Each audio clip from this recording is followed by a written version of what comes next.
We are all looking for adventure. We are all looking for adventure.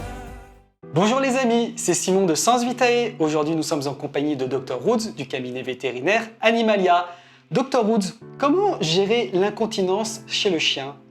Chez le chien, l'incontinence, en fait, c'est le fait que l'urine part tout seul. Donc, il faut reconnaître d'abord la couleur normale de l'urine. Et s'il y a changement, il faut alerter votre vétérinaire.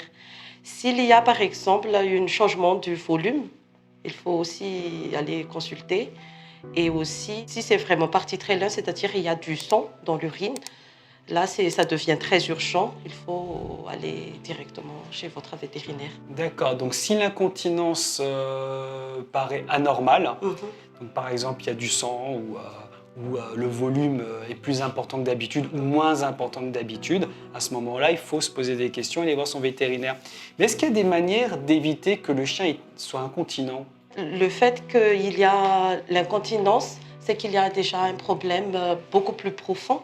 Donc, c'est pour ça qu'il faut se consulter, faire des examens complémentaires. Et le problème peut être de multiples causes, parce qu'il y a peut-être le rein ou les vessies ou la vessie qui est touchée. C'est-à-dire qu'en fait, l'incontinence en soi, c'est pas le vrai problème, quoi. C'est Oui. un symptôme. Donc en fait, on ne va pas chercher à arrêter à ce que le chien soit incontinent, mais on va plutôt chercher le problème Le fond. sous-jacent. Exactement. D'accord. Alors par exemple, donne-nous des maladies concrètes qui pourraient causer l'incontinence.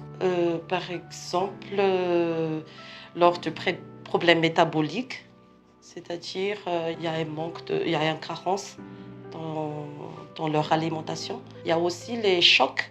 Par exemple, s'il y a un traumatisme, si l'animal a été blessé ou a été frappé par quelqu'un, par exemple, ça peut donner des causes de l'inflammation au niveau de la vessie, par exemple, et ça peut donner par conséquent l'incontinence. Il y a D'accord. aussi des maladies liées au problème rénal ou la vessie, comme la leptospirose, par exemple.